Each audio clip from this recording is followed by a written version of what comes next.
It is a great pleasure to welcome back to News Radio 1290 WNBF and the Binghamton Now program, the one and only Bill Parker. Thank you so much. Good morning, everybody. Thank you for inviting me to come down and be on your program. A lot has happened during the beginning of this year. The months are flying by.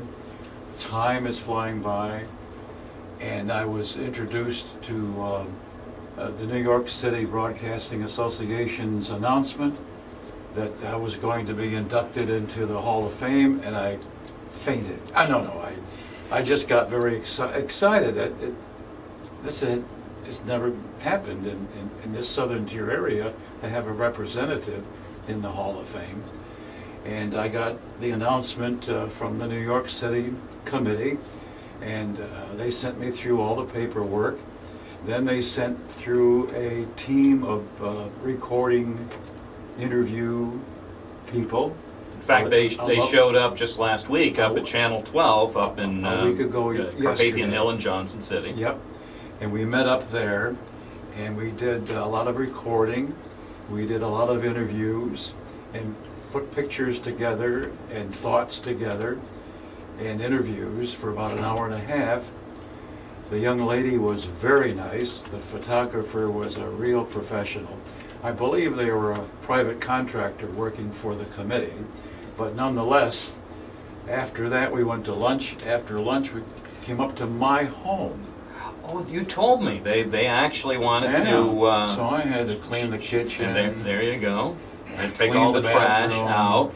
So, and you also were able to go through a lot of your broadcasting memorabilia, too. You mentioned that they were interested in seeing some of the photographs and other mementos that had accumulated. They took a big package of pictures and material because they had some schedules to keep in Albany. They had to leave by maybe 3 o'clock or so. So they set up their equipment in my living room, and we had a more of a personal interview about my career and touched on the things of why I selected broadcasting as a career, how I deal with people, the romance and the creativity of what the work was like, more of the aside and more pictures too, and they took the pictures along, and I brought a few along here today in case you want to use any of them, but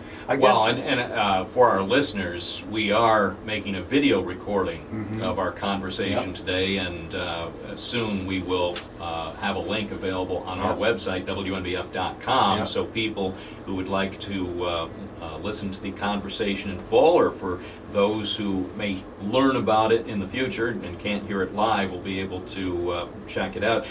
For people not familiar with how you got into the business, let's go way back to your childhood. Well, I wanted to just mention one more thing before we go back. You may remember the name Merv Griffin. I do. In fact, at one time I worked for Merv Griffin. Right. When he owned a couple of local radio stations. In Endicott. Yes. And we met together many times. And he has written and produced those 2 video shows that are still on ABC. They get on the bottom of the screen it says created by Merv Griffin, so forth. But I wanted to kind of just touch on the fact that when we talked, we gained, and I gained, a lot of insight into how to talk to people. And that was, of course, to remember that the guest is the star. You are not the star, the guest is. And that was Merv's, and Art Linkletter is another example that I followed. 2 of the most famous interviewers in broadcast. Art had the program Kids Say the Darndest Things, and that's where I picked up a lot of ideas. But going back to Merv, after he left this area and went back to California, I lost track of him, and then of course he passed on, and then I heard that the cemetery where he is buried in California has a monument, And we all know the phrase in broadcasting, and you say it all the time still. We'll return after these messages. Bob, on that tombstone, he had written, or the family had written on the tombstone, "I will not return after these messages."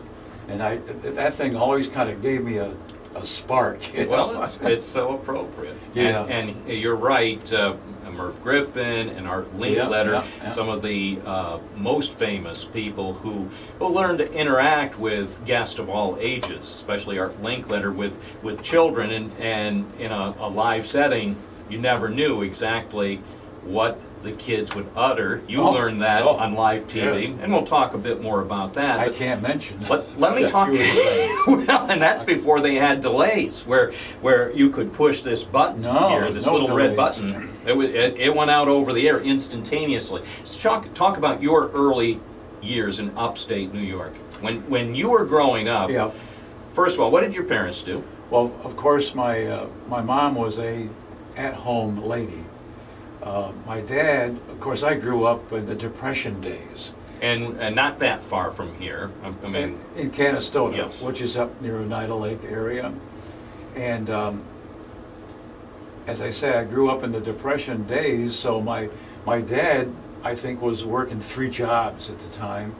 And he was and I lived out in the country, so that we had a big garden, we had poultry, we had, and all around me were dairy farms, which were all self-sustaining. I had 2 uncles that had dairy farms, one up near Syracuse and one in a place called Waterville, New York.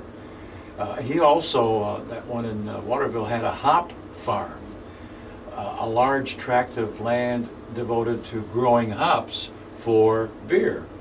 And and he was also not only a dairy farmer, he was what they call a truck farmer. And he established his business back in the 30s, and I used to go visit him when I was on vacation and so on. But to come back to your question, I aimed at more like the arts, music, band, chorus. because I know at one theater. point from a past conversation you mentioned that you and one or more of your buddies would be out harvesting onions back Oh, in the day. Basilio Yeah. family. Oh, That- yeah. the So, what- you so may at what point did you decide a life of farming and agriculture was not necessarily where you wanted to go, but were more inclined, as you say, to do something in the world of arts or in ultimately communications? I wanted to follow a world of music and the arts and theater. That's what I was thinking about. Of course, then, and that was also the World War II.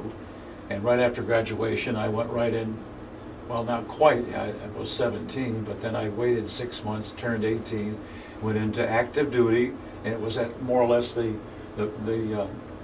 fading years of World War II with the surrender in Europe. And then that summer of 45, the surrender of the Japanese, and all that went on with the Hiroshima and the bomb and all that business. After I got out of the service, I had my GI Bill, which if I didn't have that, I wouldn't have gone to any kind of extras, because I didn't have any money. So in those days, you didn't have to have a decision to make, well, am I going to do this, or am I going,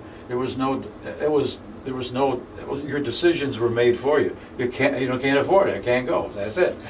So what propelled you into broadcasting? Well, I was hanging around a music store up in Syracuse called Wilson Music Store on Salina Street in downtown Syracuse, and I was talking to some of the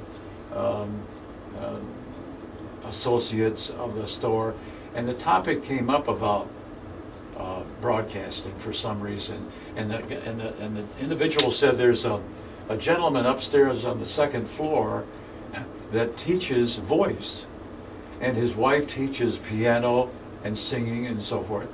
Why don't you go up and talk to him? He was a veteran retired worker from WSYR in Syracuse. And he had a broadcasting kind of school. And I went up and just talked to him, and he seemed to think that maybe I might have some potential just in talking. So how old were you when you had this first conversation with somebody from WSYR? 19, All right. 20. So he lined me up with what they call Columbia College in Chicago,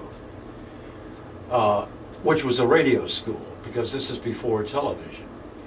And I had the GI Bill, and so I lined up Columbia College, and they took me, and that was like in that fall time, September to February or so. Mm-hmm. But I was in Chicago back when they had the Chicago Cardinals football team and the Chicago Bears, and I lived. The Cubs were still losing even back then. Yeah, and I lived in the suburbs called Oak Park, and it was about 45 minutes on the elevated train to go into the middle of Chicago to go to school, and I lived in a private home, and I had a room, and on a Sunday afternoon I'd be out walking in the neighborhood, and I'd hear the radio on with the football games for the Chicago Cardinals and the Chicago Bears. And it was all very, exciting. And so, but I mean, prior to that, and you haven't mentioned this before, but as a boy, did you ever have any kind of fascination with radio? No. In your home, did you spend much time listening to the radio broadcast with your folks? Yeah, But What did you listen to? well, we had all the kids' programs from 5 to 6. What about some of the radio dramas, the things that were popular with, I think the Green Hornet or the Shadow? Well, I listened more to Tom Mix and the Ralston Straight Shooters. That was a kids' show. Detective programs and kids. But mostly I was an outdoor kid. I was out. I didn't sit by the radio. So in those days, the early days, you never said, No. "Wow, that sounds interesting. I really wish I knew more about what was going on behind the scenes." Never had it. Really? It was when I was in Chicago at that time. Dave Garroway. I was going to say not Art Linkletter. Well, Dave Garroway ultimately went on to be the first host of NBC's Today Show. Right. Well, he started, you see, at that time when I was out there at Columbia College, Chicago was the center of broadcasting's careers were started there, and ideas were created in the middle of our country, in the middle of our country there in Chicago. The Don McNeil Breakfast Club, a live Chicago originating program. Big stars were on that shows, and as I say, Dave Garrett and at Columbia College, the teachers, 50% of them were broadcasters on the different radio stations. So they were announcers and broadcasters at one time, and then come over and teach at the college. So you get that thing there. So by January and February that next year, I ran out of money, and I was looking at Broadcasting Magazine, and there was an ad for a job in Utica, and that's where I went to a recording electrical transcription studio and recorded. In other words, before disc. Before computers, before things could all be a recorded disc. to the hard drive. Right, a disc, and I made an audition record. I guess it was 33 1/3 or something like that.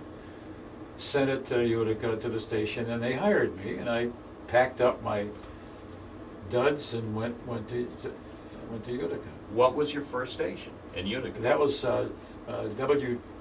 WGAT.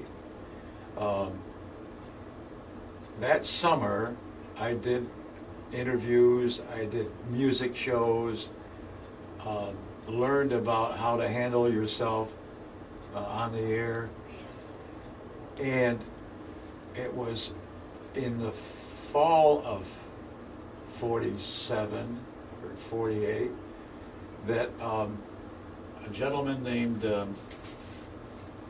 Ed Scala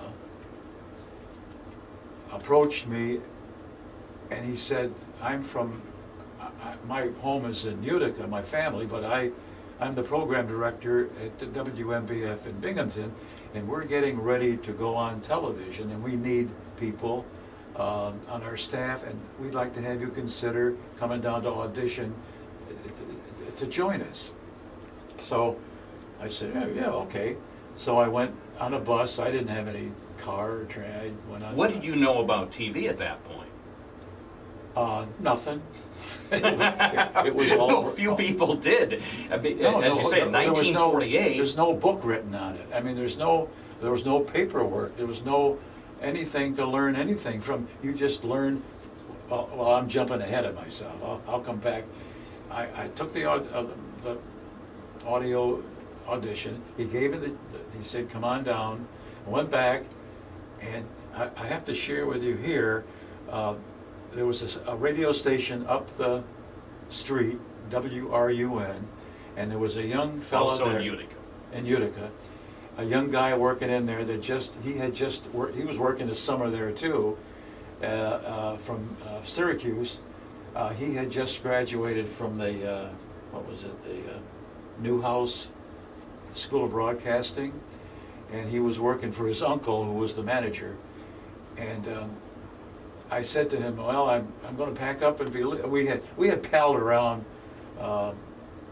eating out and everything, and ramming around together. We didn't work together. We just were good friends. And he said, well, and I said, well, I'm going to be shaking your hand and I'm going down to Binghamton to maybe start up in television. He said, that's ironic. I'm leaving too in the fall. I'm going back to Philadelphia, WFIL. And they're starting up a local program on TV called Bandstand. And I'm thinking, Bandstand, okay. So that was for him, going back to Philadelphia, the beginning of American Bandstand, and that was Dick Clark. So one of your early buddies was Dick Clark. Yeah. That had to be amazing. And it's interesting that he started at WFIL in Philadelphia. Yep. You started at what became Channel 12 here Yeah. in Binghamton, owned by the same company back in the day. Triangle Publications. Which also published TV Guide. It was a pretty big media company in its day, with several TV outlets, Philadelphia, Binghamton, and some other cities, and yes, with the TV Guide publication. Tell me about the excitement, the months leading up to the debut of Channel 12, because you came to Binghamton, you were on WNBF radio there in 1948, but everybody was looking ahead to 1949. December 1st. That's right. For the debut of TV in Binghamton, right toward the end of December, or the start of December, but there were some test broadcasts. Tell me about the days getting things geared up at the Arlington Hotel here in Binghamton for the debut of this new medium, TV. Okay, this is a picture of the beginnings of Channel 12's Cecil Maston, the general manager, and John Clark was the owner, and the Clark Senior, the plant. Ed Scala, the program director, who, by the way, passed away in 2002. Announcers were Sam Page, Ralph Carroll, myself, Bill Pryor, he was sports guy, Ed Whitaker, and Sarah Burbank on radio did the cooking show.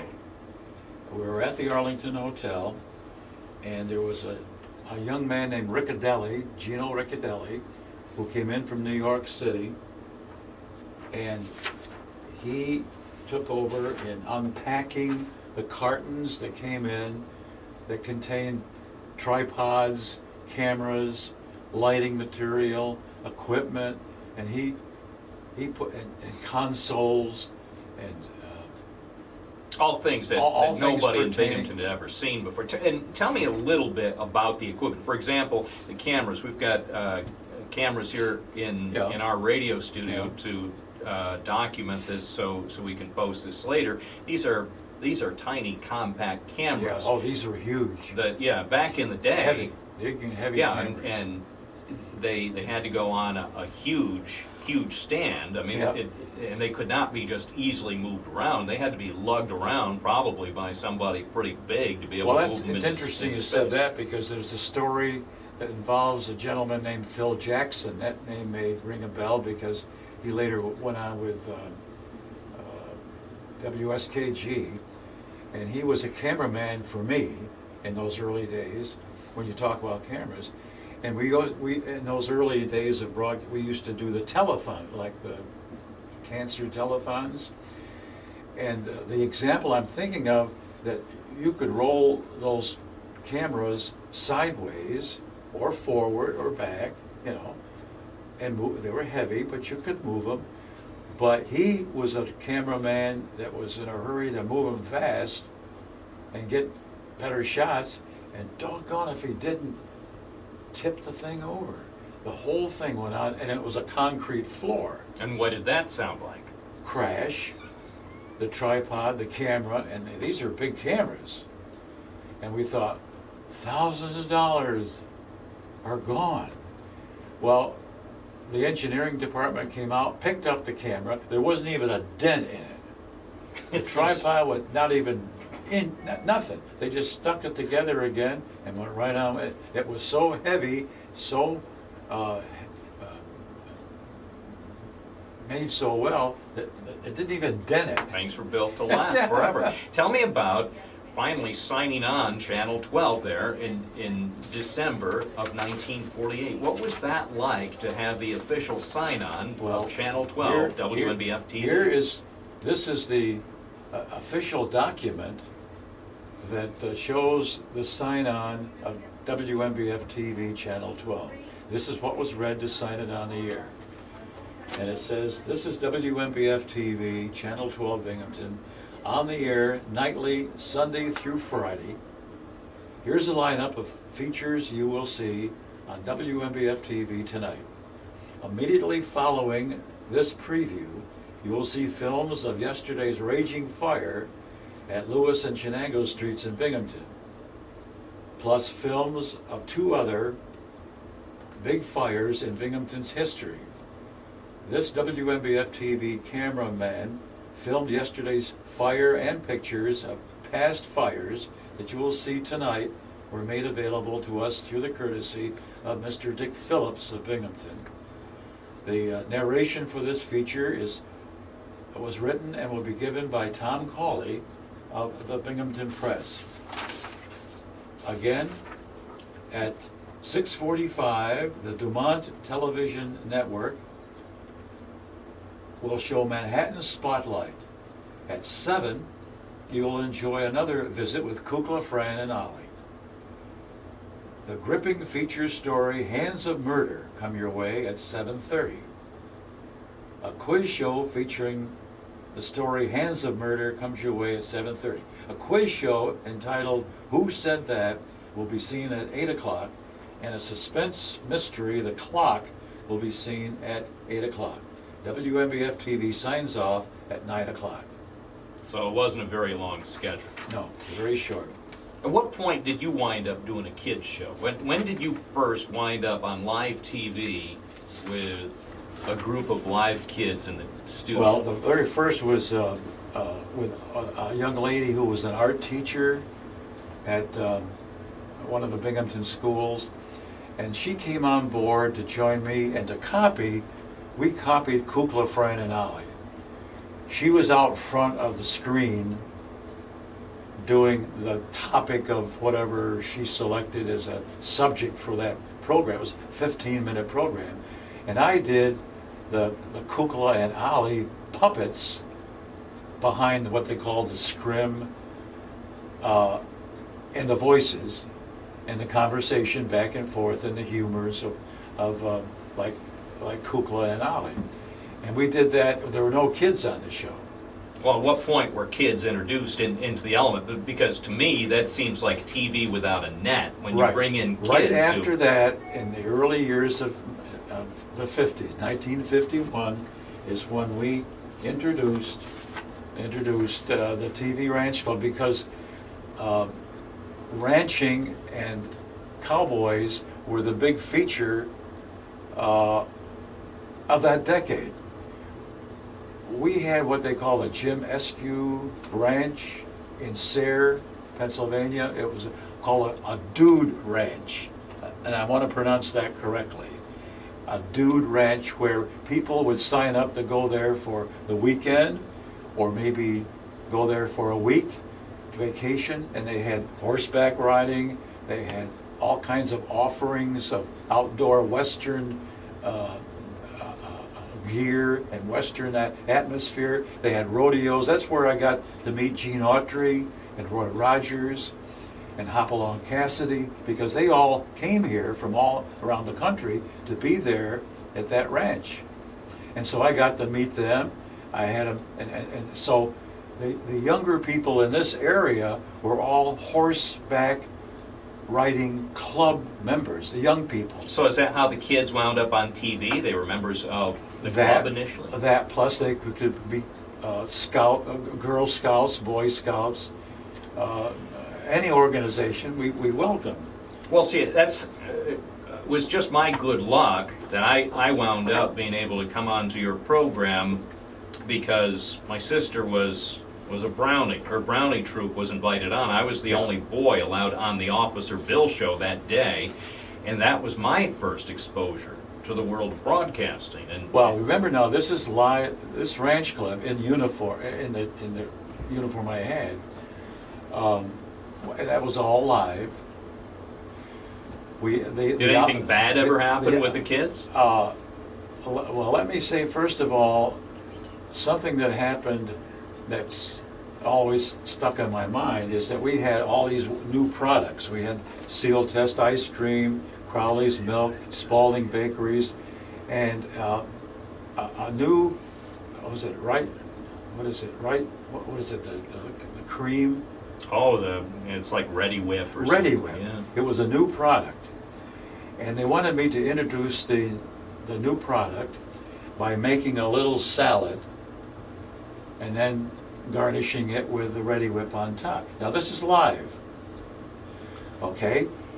So before the program started, I wanted to make sure the Ready Whip would be okay and working, so I went in, I just shook it up a little bit.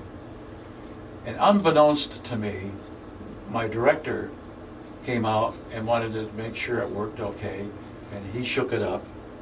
And unbeknownst to me, my cameraman came out and shook it up, and under those hot lights and under those conditions, Bob, when I did that commercial about this new product introduced to the area, Ready Whip, it's so delicious on all kinds of desserts, and this is the garnishing topping, and all I did, and the spout on the Ready Whip was straight up and down, it wasn't on the side, so all I did was touch that baby, and it went squirting all over. The camera, the studio, it was like a little bomb because of the hot lights and everything. And that was live. If that happened today, that would be on somebody's blooper reel, and then it would wind up on YouTube going viral. Yeah. It would have 1 million hits, but within 24 hours. That's exactly what would happen in 2015. Let's, as we wrap up the segment, now you're getting very close, so just a few weeks away from what is a very important honor in New York State and actually national broadcasting with the State Broadcasters Association and the Hall of Fame. Among the others who will be inducted is Al Roker. Yes. And so that'll be nice. This will all go on in New York City in June. So what are your thoughts as you're about to receive this very special honor from your broadcasting colleagues? I'm overwhelmed. And when I first got the notification, I was humbled, and I thought, I don't deserve this or anything, but so many people have been so kind to me. I've received emails and all kinds of fax communication about this, and as it goes, it's on June 23rd. That's a Tuesday, I believe. It's a luncheon at that time. There'll be all these other inductees there too. Each decade of my career is something has happened and outstanding. When someone says, "What is the outstanding memory of your career?" I have every decade is a memory, and here is another stairway to the stars or whatever that has happened in my lifetime, and I'm just humbled by it all because of the fact that I love people. I still do freelance work in broadcasting, radio and TV, and I just loved it all my life.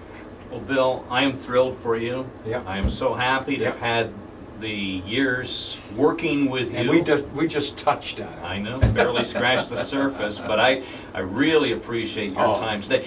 And by the way, as we wrap up this segment, and so many people over the decades have been touched, and I'm sure many people are just thrilled to be able to hear a little bit of your life story. How would you like to be remembered? Oh, I don't even know. Just as a good family man, I love my children and my grandchildren and my great-grandchildren. I have 10 or 11 great-grandchildren now, and in my family. They're kind of split up. They're out in Chicago. My son is in Norwich and family, and then my other daughter in Middletown area. To answer your question, every day is a creative challenge, and I love it, and I love the people. I love people, and I still want to be around them. And so the creativity and the love of each other and the trust and the loyalty mean a lot to me, and that's what I'm thank my blessings for. The Dean of Binghamton Broadcasting, Bill Parker, thank you so much for all you've given us over the years, and congratulations.